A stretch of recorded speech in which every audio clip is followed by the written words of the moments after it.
चंद बाबूजी महाराज भाग दूसरा वचन नंबर 21। इलाहाबाद 6 सितंबर 1936।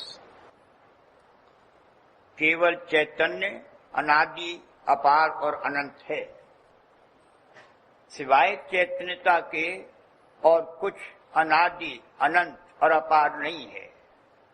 मालिक कुल चैतन्यता का अनंत भंडार और अत्यंत समूह यानी इटर्नल पोलराइजेशन की हालत उन्मुन विस्मादी अवस्था में अपने में आप समाया हुआ हमेशा से है।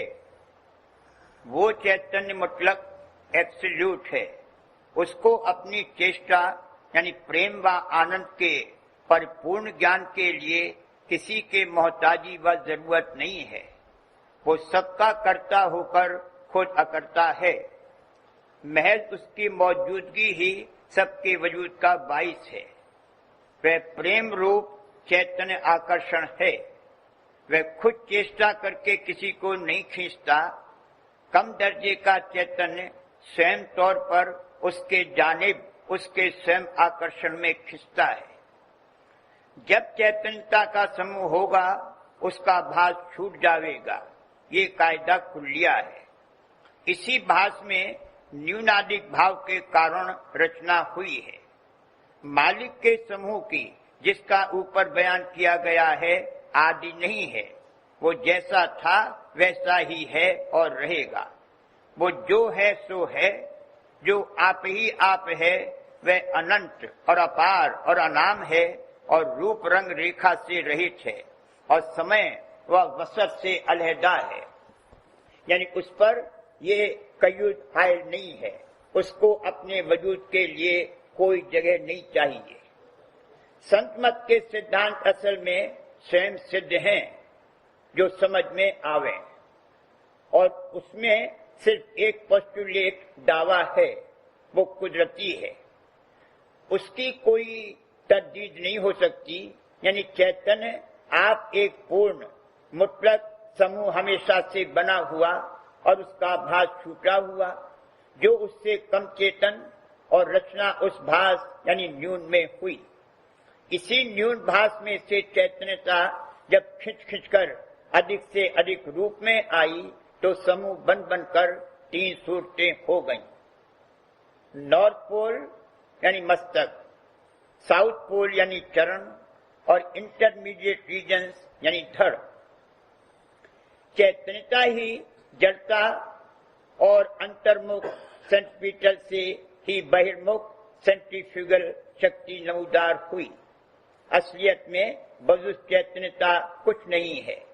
गैर चैतन्यता जो नजर आता है वो पहले नहीं था। असलियत की माहियत न होने से साइंस वालों को भ्रम हुआ।